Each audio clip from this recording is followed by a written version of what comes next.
Hello friends, welcome to government job express. இந்த video பார்த்தீங்கன்னா village assistant, அதாவது கிராம உதவியாளருக்கு வந்து எப்படி அப்ளை பண்ணுறது அப்படின்னு சொல்லி போட்டு ஸ்டெப் பை ஸ்டெப்பாக வந்து சொல்ல போகிறேன். அப்ளிகேஷன் ஃபார்மே வந்து அப்ளை பண்ணி டவுன்லோட் பண்ணியாச்சு. இதில் முன்னாடி தெரியுத வந்து இந்த அப்ளிகேஷன் ஃபார்ம், அதாவது அப்ளிகேஷன் வந்து டவுன்லோட் பண்ணுறது அப்ளை பண்ணி முடிச்ச பிறகு இதே வந்து நான் ஸ்டெப் பை ஸ்டெப்பாக ஃபஸ்ட்டிலிருந்து லாஸ்ட் வரைக்கும் ஸ்டெப் பை ஸ்டெப்பாக என்னென்ன கொடுக்கணும் அப்படிங்கிறது வந்து தெளிவாக சொல்கிறேன். நீங்கள் வந்து மறக்காமல் வந்து வீடியோ ஸ்கிப் பண்ணாமல் பார்த்தீங்கன்னா ஈஸியாக வந்து நீங்கள் அப்ளை பண்ணிக்கலாம். எந்த ஒரு எரருமே அடிக்காது. ஓகேங்களா? வீடியோக்குள்ளே போகிறக்கு முன்னாடி நம்ம சேனல் சப்ஸ்கிரைப் பண்ணிக்கங்க. வாங்க வீடியோக்குள்ளே போகலாம். இதுதான் பார்த்தீங்கன்னா வில்லேஜ் அசிஸ்டன்ட்டுக்கு அப்ளை பண்ணுறதுக்கு அஃபீஷியல் வெப்சைட்டு. இதில் பார்த்தீங்கன்னா வந்து ஸ்டெப் பை ஸ்டெப்பாக ஒவ்வொரு பாயிண்ட்டும் வந்து எப்படி வந்து அப்ளை பண்ணுறது அப்படிங்கிறது வந்து தெளிவாக சொல்கிறேன். வீடியோ வந்து ஸ்கிப் பண்ணாமல் பாருங்கள். லாஸ்ட்டில் வந்து அப்ளிகேஷன் ஃபார்ம் வந்து எப்படி பிரிண்ட் அவுட் எடுக்கிறது முதல் கொண்டு லாஸ்ட் வரைக்கும் வந்து தெளிவாக அப்ளை பண்ணி முடிக்கிற வரைக்கும் ஃபுல்லாகவே வந்து சொல்கிறேன். இதில் வந்து இந்த வெப்சைட்டில் நீங்கள் லாஸ்ட்டில் ஸ்க்ரோல் பண்ணிங்கன்னா உங்களுக்கு வந்து அப்ளை பண்ணுறதுக்கான ஒரு லிங்க் இருக்கும். அதாவது கிராம உதவியாளர் பணிக்கான விண்ணப்பம் இணையதளம் மூலம் 10/10/2022 முதல் 7/11/2022 வரை வந்து வரவேற்கப்படுகிறது அப்படின்னு வந்து கொடுத்துருப்பாங்க. இந்த பட்டனை வந்து நீங்கள் கிளிக் பண்ணிக்கங்க. கிளிக் பண்ணிங்கன்னா இன்னொரு பேஜ் வந்து அதாவது எக்ஸ்டர்னலாக ஒரு வெப்சைட் வந்து கிரியேட் ஆகிருக்கு. ஓகேவானு கேட்கும். ஓகே அப்படின்னு வந்து கொடுங்க. அடுத்த பேஜ் வந்து ஓப்பன் ஆகும். இது மாதிரி வரும். அதாவது வருவாய் நிர்வாகம் மற்றும் பேரிடர் மேலாண்மை ஆணையரகம் அப்படின்னு வந்து கொடுத்துருப்பாங்க. இதில் பார்த்தீங்கன்னா ஃபர்ஸ்ட் வந்து கிராம உதவியாளர் பதவிக்கு இணையதளம் மூலம் விண்ணப்பம் கொடுத்துருப்பாங்க.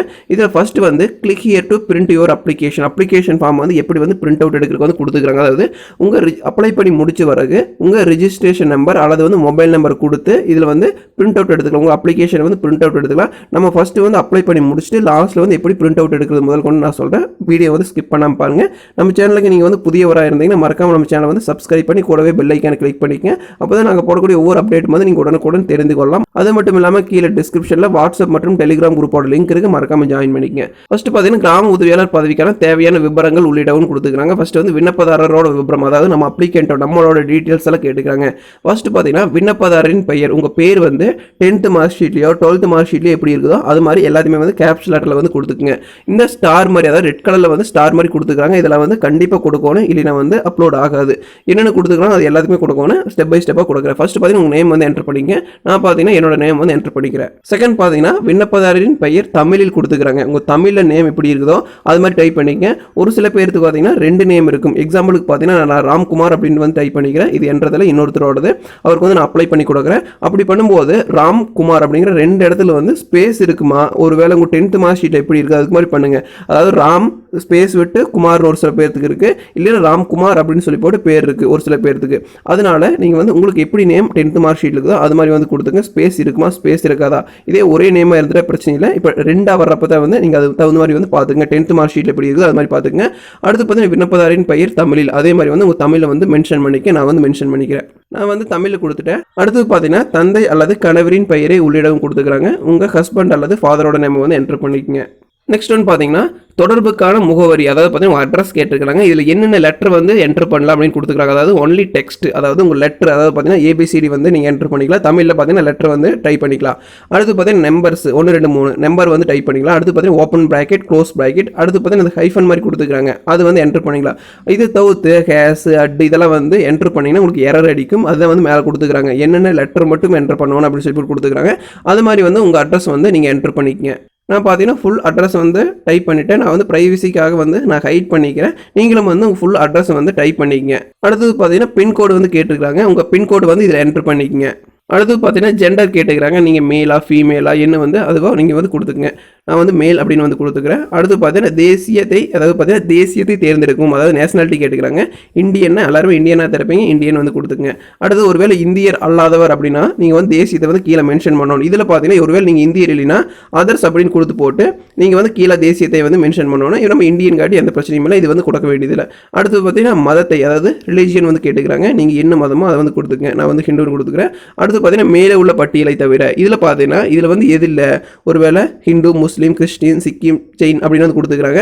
இதில் இல்லாதவே யாராச்சும் இருந்தீங்கன்னா இதில் வந்து கீழே மென்ஷன் பண்ணுற மாதிரி இருக்கும். இதில் வந்து நமக்கு தேவையில்லை, இது விட்டுலாம். அடுத்து பார்த்தீங்கன்னா சமூகத்தை தேர்ந்தெடுக்கும், அதாவது கம்யூனிட்டி வந்து தேர்ந்தெடுக்க சொல்லிக்கிறாங்க. நான் பார்த்தீங்கன்னா BC அப்படின்னு வந்து கொடுத்துக்கிறேன். அடுத்து பார்த்தீங்கன்னா டேட் ஆஃப் பர்த் வந்து கொடுக்க சொல்லிக்கிறாங்க. நீங்கள் வந்து டேட் ஆஃப் பர்த் வந்து மென்ஷன் பண்ணிக்கங்க. இதில் பார்த்தீங்கன்னா ஒரு கேலண்டராட்ட வரும். இந்த கேலண்டர்லேயே பார்த்தீங்கன்னா நம்ம சூஸ் பண்ணிக்கலாம். உங்கள் டேட் ஆஃப் பர்த் என்னவோ அதை வந்து கொடுத்துக்குங்க. நான் பார்த்தீங்கன்னா டேட் ஆஃப் பர்த் கொடுத்துட்டேன். அடுத்து பார்த்தீங்கன்னா சொந்த மாவட்டம், தாலுகா மற்றும் கிராம விவரங்களை உள்ளிடம் கொடுத்துருக்காங்க. அடுத்து பார்த்தீங்கன்னா இருப்பிட மாவட்டத்தை தேர்ந்தெடுக்கும், அதாவது செலக்ட் நேட்டிவ் டிஸ்ட்ரிக்ட், அதாவது நீங்கள் வந்து எங்கே இருக்கிறீங்களோ அந்த டிஸ்ட்ரிக்டை வந்து தேர்ந்தெடுக்க சொல்கிறாங்க. நீங்கள் வந்து என்ன டிஸ்ட்ரிக்ட் அதை வந்து தேர்ந்தெடுத்துங்க. நான் பொறுத்த வரைக்கும் பார்த்தீங்கன்னா வந்து நான் கோயம்புத்தூர் வந்து சூஸ் பண்ணிக்கிறேன். நெக்ஸ்ட் பார்த்தீங்கன்னா இருப்பிடத்துக்கான தாலுக்காவை தேர்ந்தெடுக்கவும் சொல்லிக்கிறாங்க. அந்த தாலுக்கா வந்து இவரோட பொறுத்த வரைக்கும் பார்த்தீங்கன்னா பொள்ளாச்சி தாலுக்கா, அதை வந்து சூஸ் பண்ணிக்கங்க. அடுத்து பார்த்தீங்கன்னா இருப்பிட கிராமத்தை தேர்ந்தெடுக்கவும் கொடுத்துக்கிறாங்க. இவரோட கிராமம் பொறுத்த வரைக்கும் பார்த்தீங்கன்னா ராசக்காபாளையம் அப்படின்னு சொன்னார். அதை வந்து சூஸ் பண்ணிக்கலாம். சூஸ் பண்ணியாச்சு. அடுத்து பார்த்தீங்கன்னா விண்ணப்பிக்கப்பட்ட கிராமத்தின் பெயரை தேர்ந்தெடுக்கவும் கொடுத்துக்கிறாங்க. நீங்கள் எந்த கிராமத்துக்கு வந்து அப்ளை பண்ணுறீங்களோ அதை வந்து சூஸ் பண்ண சொல்கிறாங்க. இந்த பொள்ளாச்சியில் பார்த்தீங்கன்னா 9 வேகன்சி கொடுத்துருந்தாங்க. அதனால 9 வேகன்சியில் இவர் ஒரு வேகன்சி, அதாவது ஒரு கிராமம் சொன்னார், அதை வந்து நான் சூஸ் பண்ணிக்கிறேன். அவர் பார்த்தீங்கன்னா வெள்ளாளப்பாளையம் சொன்னார், அதை வந்து சூஸ் பண்ணியாச்சு. அடுத்து பார்த்தீங்கன்னா தொடர்பு விவரங்கள் கொடுத்துக்கிறாங்க. உங்கள் மொபைல் நம்பர், அதாவது இமெயில் ஐடி இதெல்லாம் கேட்டிருப்பாங்க. இதில் வந்து நீங்கள் சூஸ் பண்ணிக்கங்க. நான் ஃபோன் நம்பர் பார்த்தீங்கன்னா ஹைட் பண்ணிக்கிறேன், உங்களுக்கு தெரியாது. நீங்கள் வந்து உங்கள் நம்பர் வந்து மென்ஷன் பண்ணிக்கங்க. அடுத்து பார்த்தீங்கன்னா மின்னஞ்சல் முகவரி கேட்டுக்கிறாங்க. உங்கள் இமெயில் ஐடி வந்து என்டர் பண்ணிக்கங்க. நீங்கள் வந்து mobile number and email ID ரெண்டுமே கொடுத்துங்க, யூஸ் ஆகும். ஏன்னு பார்த்தீங்கன்னா உங்களுக்கு வந்து எந்த ஒரு மெசேஜாக இருந்தாலும் மொபைல் நம்பர் அல்லது வந்து இமெயில் ஐடிக்கு வரும். நான் பார்த்தீங்கன்னா இமெயில் ஐடி கொடுத்துட்டேன், நான் வந்து ஹைட் பண்ணிக்கிறேன். அடுத்து பார்த்தீங்கன்னா கல்வி மற்றும் தொழில்நுட்ப தகுதி விவரங்கள் கொடுத்துக்கிறாங்க. உங்கள் எஜுகேஷன் குவாலிஃபிகேஷன் கேட்டுக்கிறாங்க. அடுத்தது பார்த்தீங்கன்னா கல்வி தகுதியை தேர்ந்தெடுக்கும் கொடுத்துக்கிறாங்க. அதாவது செலக்ட் ஹியர் அப்படின்னு ஒரு ஆப்ஷன் இருக்கும், அதை வந்து கொடுத்துங்க. நீங்கள் வந்து 5th ஸ்டாண்டர்ட் வந்து பாஸ் பண்ணிக்கிறீங்களான்னு கேட்குறாங்க. நீங்கள் பாஸ் பண்ணி 5th ஸ்டாண்டர்ட் மட்டும்தான் வந்து பாஸ் பண்ணியிருந்தால் அதை கொடுத்துங்க. ஒருவேளை 9th வரைக்கும் படிச்சிக்கிறீங்களா அப்படின்னு வந்து கேட்டுக்கிறாங்க. நீங்கள் 9th வரைக்கும் கொடுத்துக்கலாம். 9th வரைக்கும் படிச்சிருந்தீங்கன்னா, இல்லை நான் வந்து 12th முடிச்சிருக்கிறேன், டிப்ளமா முடிச்சிருக்கிறேன், ஐடி முடிச்சிருக்கிறேன், 3rd ஆப்ஷன் இருக்குது.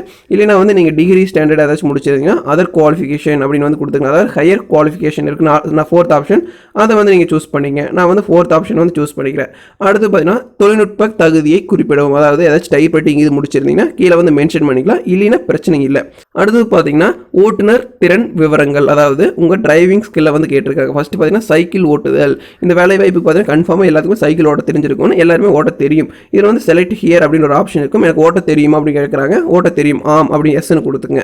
அடுத்தது வாகனம் ஓட்டுநர் திறனை தேர்ந்தெடுக்கும். அதாவது பார்த்தீங்கன்னா உங்களுக்கு வந்து எந்தெந்த வண்டி ஓட்ட தெரியும் அப்படின்னு கேட்டிருக்காங்க. அதாவது வண்டி ஓட்ட தெரியுமான்னு கேட்கல. உங்களுக்கு வந்து ஒரு சில பேர் பார்த்தீங்கன்னா என்ன கேட்குறாங்கன்னா, என்கிட்ட வந்து லைசன்ஸ் இல்லை, ஆனால் வந்து நான் வண்டி ஓட்டுவேன் அப்படின்னு கேட்குறாங்க. கண்டிப்பாக லைசன்ஸ் வேணும், உங்களுக்கு ப்ரூஃப் வேணும். நீங்கள் வாயில் சொல்ல முடியாததை போய் எதுவுமே வந்து ப்ரூஃபில் தான் சொல்லணும். கண்டிப்பாக வந்து உங்களுக்கு வந்து லைசன்ஸ்க்கு அப்ளை பண்ணுறீங்க, அதாவது லைசன்ஸ் இதில் அப்டேட் பண்ணுறீங்க அப்படின்னா நீங்கள் வந்து இதில் லைசன்ஸ் எஸ்ன்னு கொடுக்குறீங்கன்னா உங்களுக்கு லைசன்ஸ் வேணும். வெறும் ஓட்ட தெரிஞ்சால் மட்டும் பத்தாது, லைசன்ஸ் கண்டிப்பாக இருந்தால் தான் இதில் வந்து அப்லோட் பண்ண முடியும். ஏன்னா பிடிஎஃப் கேட்பாங்க, லாஸ்ட்டில் வந்து பிடிஎஃப் அப்லோட் பண்ணணும், லைசன்ஸோட பிடிஎஃப். ஓகேங்களா. வாகனம் ஓட்டும் திறனை உள்ளிடவும் பொறுத்த வரைக்கும் பார்த்தீங்கன்னா இது வந்து செலக்ட் ஹியர் ஒரு ஆப்ஷன் இருக்கும். 2 வீலர் மட்டும் லைசன்ஸ் இருந்தால் 2 வீலர்னு கொடுத்துங்க. இல்லை எனக்கு 2 வீலருக்கும் இருக்குது, 4 வீலருக்கும் இருக்குது அப்படின்னா வந்து போத்னு கொடுத்துங்க. இல்லை எனக்கு 4 வீலருக்கு மட்டும்தான் இருக்குதுன்னா செகண்ட் ஆப்ஷன் 4 வீலர்னு இருக்குது. இவருக்கு பார்த்தீங்கன்னா 2 வீலருக்கு மட்டும்தான் இருக்குது, அதனால 2 வீலர்னு கொடுத்துக்கிறேன். அடுத்து பார்த்தீங்கன்னா ஓட்டுநர் உரிமை எண், அதாவது பார்த்தீங்கன்னா லைசன்ஸில் பார்த்தீங்கன்னா உங்களுக்கு ஒரு நம்பர் கொடுத்துருப்பாங்க, அந்த நம்பர் வந்து இதில் மென்ஷன் பண்ணணும். நான் பார்த்தீங்கன்னா டிரைவிங் லைசன்ஸோட நம்பர் வந்து மென்ஷன் பண்ணிட்டேன். அடுத்து பார்த்தீங்கன்னா அந்த உரிமம் செல்லுபடியாகும் தேதி, அதாவது வேலிட் டேட் அப்படின்னு சொல்லி போட்டு அதில் ஒரு டேட் கொடுத்துருப்பாங்க, அந்த டேட்டை வந்து கீழே வந்து என்டர் பண்ணிக்கங்க. நான் பார்த்தீங்கன்னா அந்த வேலிட் டேட் வந்து மென்ஷன் பண்ணிட்டேன். எல்லாமே பார்த்தீங்கன்னா டிரைவிங் லைசன்ஸ் இருந்தால் மட்டும்தான் வந்து இதில் கொடுக்க முடியும். அதாவது நிறைய பேர் கேட்காங்க டிரைவிங் லைசன்ஸ் எங்கிட்ட இல்லை அப்படின்னா கண்டிப்பாக அப்ளை எல்லாருமே பண்ணலாம், அதோட ப்ரிஃபரன்ஸ் மட்டும் கிடைக்காது. டிரைவிங் லைசன்ஸ் இல்லைனாலும் அப்ளை பண்ணலாம், ஒருவேளை இருந்துன்னா ப்ரிஃபரன்ஸ் கிடைக்கும். நீங்கள் வந்து வண்டி ஓட்ட தெரியும் அப்படின்னு மட்டும் சொல்லிட்டு இதில் அப்ளை பண்ண முடியாது. டிரைவிங் லைசன்ஸ் உண்டானது. ஓகேங்களா. டிரைவிங் லைசன்ஸ் இருந்தால் டிரைவிங் லைசன்ஸ் வச்சு அப்ளை பண்ணுங்க, இல்லைன்னா நார்மலாக வந்து அதை விட்டு போட்டு பேலன்ஸ் வந்து அப்ளை பண்ணுங்க. அடுத்து பார்த்தீங்கன்னா மற்ற விவரங்கள் அப்படின்னு வந்து கேட்டுக்கிறாங்க. அதாவது படிக்கவும் எழுதவும் தெரிந்த மொழிகளின் விவரங்களை தேர்ந்தெடுக்கவும் கொடுத்துக்கிறாங்க. செலக்ட் ஹியர் அப்படின்னு வந்து கொடுத்து போட்டு தமிழ் இங்கிலீஷ் உங்களுக்கு எது படிக்க தெரியும், தமிழ் மட்டும் தான் படிக்க தெரியும்னா தமிழ் மட்டும் கொடுங்க. இங்கிலீஷும் பேச தெரியும் அப்படின்னா, எழுத தெரியும் அப்படின்னா வந்து இங்கிலீஷ் கொடுத்துங்க. அடுத்து ரெண்டுமே எனக்கு தெரியும் அப்படின்னா போத் அப்படின்னு கொடுத்துங்க. இவர் ரெண்டுமே பேசுவார், நான் ரெண்டுமே கொடுத்துக்கிறேன். அடுத்து பொறுத்த வரைக்கும் பார்த்தீங்கன்னா கிரிமினல் வழக்கு ஏதேனும் இருந்தால் அதன் விவரங்களை உள்ளிடவும். உங்களுக்கு மேலே ஏதாச்சும் வழக்கு, அதாவது பார்த்தீங்கன்னா கேஸ் ஏதாச்சும் இருந்தால் அதை வந்து என்டர் பண்ணிக்கங்க. அடுத்து பார்த்தீங்கன்னா பதிவேற்றம் செய்ய வேண்டிய ஆவணங்கள், டாக்குமெண்ட், என்னென்ன டாக்குமெண்ட் வந்து இதில் அப்லோட் பண்ணணும் அப்படின்னு வந்து கொடுத்துக்கிறாங்க. இது வந்து என்னென்ன சைஸில் இருக்கணும் அப்படிங்கிறது வந்து எல்லாமே தெளிவாக கொடுத்துக்கிறாங்க. அந்த சைஸில் அப்லோட் பண்ணால் மட்டும்தான் வந்து அப்லோட் ஆகும். ஃபர்ஸ்ட் பார்த்தீங்கன்னா உங்கள் ஃபோட்டோ வந்து என்டர் பண்ணிக்கங்க. அதாவது ஃபோட்டோ வந்து இந்த சூஸ் ஃபைல் அப்படின்னு ஒரு ஆப்ஷன் இருக்கும். அதாவது ஃபோட்டோ வந்து என்ன சைஸில் இருக்கணும்னு பார்த்தீங்கன்னா 50 KB தான் இருக்கணும். அடுத்தது பார்த்தீங்கன்னா அதாவது மேக்ஸிமம் சைஸ் 50 KB கொடுத்துருப்பாங்க. அதிகப்படியான சைஸை வந்து 50 KB தான் இருக்கணும். கீழே எவ்வளோ சைஸில் இருந்தாலும் போதும், 50 கீழே எவ்வளோ இருந்தாலும் பிரச்சனை இல்லை. இது என்னென்ன ஃபார்மெட்டில் இருக்கும்னு பார்த்தீங்கன்னா ஜேபிஜி பிஎன்ஜி ஃபார்மெட்டில் இருந்தால் மட்டும்தான் வந்து இதில் வந்து அப்லோட் ஆகும், இல்லைனா வந்து எரர் அடிக்கு. நீங்கள் வந்து சூஸ் ஃபைல் அப்படின்னு ஒரு ஆப்ஷன் இருக்கும். நீங்கள் இது சூஸ் பண்ணி உங்கள் மொபைலில் வந்து ஆல்ரெடி சேவ் பண்ணி வச்சுக்கோங்க. என்னென்ன டாக்குமெண்ட் வேணும்னு பார்த்துங்க, லாஸ்ட் வரைக்கும் வீடியோ பார்த்துட்டு அது என்ன சைஸில் வேணும்னு பார்த்துட்டு நீங்கள் வந்து ஃபஸ்ட்டு வந்து ஒரு ஃபோல்டரில் போட்டு அதுக்கப்புறமா வந்து நீங்கள் பண்ணுங்கள். ஃபஸ்ட்டு பார்த்தீங்கன்னா சூஸ் ஃபைல்னு கொடுத்து நான் ஃபோட்டோ வந்து அப்லோட் பண்ணிக்கிறேன். நான் பார்த்தீங்கன்னா இப்போ ஃபோட்டோ வந்து அப்லோட் பண்ணிவிட்டு நான் 24 கேபியில் வந்து அப்லோட் பண்ணிக்கிறேன். இந்த ஃபோட்டோ வந்து அப்லோட் பண்ணணுன்னே கீழே பார்த்தீங்கன்னா உங்கள் ஃபோட்டோ வந்து நீங்கள் யாருக்கு அப்ளை பண்ணுறீங்களோ அவங்களோட ஃபோட்டோ வந்து வந்துடும். அடுத்து பார்த்தீங்கன்னா உங்கள் சிக்னேச்சர் வந்து அப்லோட் பண்ணுற மாதிரி இருக்கும். இதுவும் பார்த்தீங்கன்னா அதிகப்படியான கேபி பார்த்தீங்கன்னா 50 கேபிக்குள்ளே இருக்கும்னு சொல்லிக்கிறாங்க. ஃபார்மேட் பொறுத்த வரைக்கும் ஜேபிஜி அண்ட் பிஎன்ஜி ஃபார்மேட்டில் நீங்கள் வந்து சூஸ் ஃபைல்னு கொடுத்து அப்லோட் பண்ணிக்கங்க. சிக்னேச்சர் வந்து அப்லோட் பண்ணோன்னே உங்கள் சிக்னேச்சர் வந்து இதில் வந்து என்ட்ரு ஆயிரும். அதாவது பார்த்தீங்கன்னா உங்கள் சிக்னேச்சர் நீங்கள் என்ன சிக்னேச்சர் வந்து அப்லோட் பண்ணீங்களோ அது கீழே வந்துடும். அடுத்தது பார்த்தீங்கன்னா இருப்பிடச் சான்றிதழை பதிவேற்றம் செய்யும் கொடுத்துருக்காங்க. இது பார்த்தீங்கன்னா 256 கேபி இருக்கணும். மேக்ஸிமமே 256 கேபி தான். இது வந்து பிடிஎஃப் ஃபார்மேட்டில் இருக்கணும். நீங்கள் வந்து ஃபோட்டோ ஃபார்மேட்டில் வந்து அப்லோட் பண்ணிடாதீங்க. பிடிஎஃப் ஃபார்மேட்டில் இருக்கணும். நீங்கள் வந்து இது எல்லாத்தையுமே வந்து ஒரு ஃபோல்டரில் என்னென்ன டாக்குமெண்ட் வேணும், எவ்வளோ சைஸில் வேணும் எல்லாத்தையுமே கம்ப்ரஸ் பண்ணி ஒரு ஃபோல்டரில் போட்டு வச்சுக்கங்க. அப்ளை பண்ணும்போது டக்குன்னு பண்ணிக்கலாம். ஓகேங்களா. அடுத்து வந்து சூஸ் ஃபைல்னு கொடுத்துங்க. நான் வந்து இருப்பிடச் சான்றிதழ் வந்து அப்லோட் பண்ணிக்கிறேன். நான் வந்து இப்போ வந்து இருப்பிடச் சான்றிதழ் வந்து அப்லோட் பண்ணிவிட்டேன். அடுத்தது கல்வி தகுதிக்கான சான்றிதழ் வந்து கேட்குறாங்க. அதாவது எஜுகேஷன் குவாலிஃபிகேஷன் என்ன முடிச்சிக்கிறீங்களோ அதுக்குண்டான சர்டிஃபிகேட் வந்து அப்லோட் பண்ணுங்கள். ஒரு வேளை டிகிரி முடிச்சிங்கன்னா உங்கள் டிகிரி சர்டிஃபிகேட் அப்லோட் பண்ணலாம். 10th வரைக்கும் முடிச்சிங்கன்னா 10th மார்க் ஷீட், 12th வரைக்கும் 12th மார்க் ஷீட் வந்து அப்லோட் பண்ணலாம். இது பார்த்தீங்கன்னா 256 கேபி இருக்கணும். பிடிஎஃப் ஃபார்மேட்டில் இருக்கணும். நீங்கள் சூஸ் ஃபைல்னு கொடுத்து நீங்கள் வந்து சேவ் பண்ணிக்கங்க. நான் வந்து இவரோட எஜுகேஷன் குவாலிஃபிகேஷன் சர்டிஃபிகேட் அப்லோட் பண்ணிட்டேன். அடுத்து பார்த்தீங்கன்னா டிரைவிங் லைசன்ஸ் வந்து அப்லோட் பண்ண சொல்லிக்கிறாங்க. அதாவது பிடிஎஃப் ஃபார்மேட்டில் இருக்கோன்னு 256 கேபிக்குள்ளே இருக்கும்னு சொல்லிக்கிறாங்க. நீங்கள் வந்து மேலே வந்து டிரைவிங் லைசன்ஸ்க்கு உண்டானது கொடுத்துருந்தீங்கன்னா இங்கே வந்து அப்லோட் பண்ணுங்கள். ஒருவேளை எங்கள்கிட்ட டிரைவிங் லைசன்ஸ் இல்லை அப்படின்னா அதையும் விட்டுலாம் இங்கே இருக்கக்கூடிய வந்து நீங்கள் அப்லோட் பண்ண தேவையில்லை. இருந்ததுன்னா அங்கேயும் கொடுங்க, இங்கேயும் கொடுங்க. இங்கே வந்து அப்லோட் பண்ணுங்கள். பிடிஎஃப் ஃபார்மேட்டில் வந்து சூஸ் பண்ணி வச்சுட்டு நீங்கள் வந்து கொடுங்க. சூஸ் ஃபைல் கொடுத்து நான் அப்லோட் பண்ணிக்கிறேன்.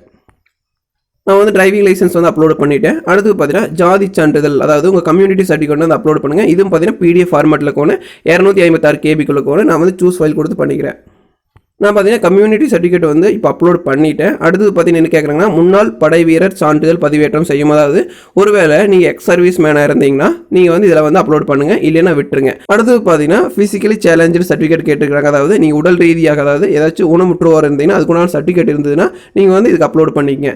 அடுத்தது பொறுத்த வரைக்கும் பார்த்தீங்கன்னா உறுதி ஆவணம் அப்படின்னு சொல்லி போட்டு ஒன்று கொடுத்துருக்காங்க. லாஸ்ட்டில் வந்து ஒரு செக் பாக்ஸ் ஆட்டு கொடுத்துருக்காங்க. மேலே உள்ள அனைத்து தகவல்களும் உண்மை என்று இதன் மூலம் உறுதியளிக்கிறேன் அப்படின்னு சொல்லி போட்டு இந்த செக் பாக்ஸ் வந்து நீங்கள் கொடுத்துங்க. கொடுத்து போட்டு அடுத்து வந்து இந்த கேப்சா, அதாவது இந்த ரோஸ் கலர் ஒரு கேப்சா கொடுத்துருக்காங்க. அதாவது S24EB யூவின்னு கொடுத்துக்கிறாங்க.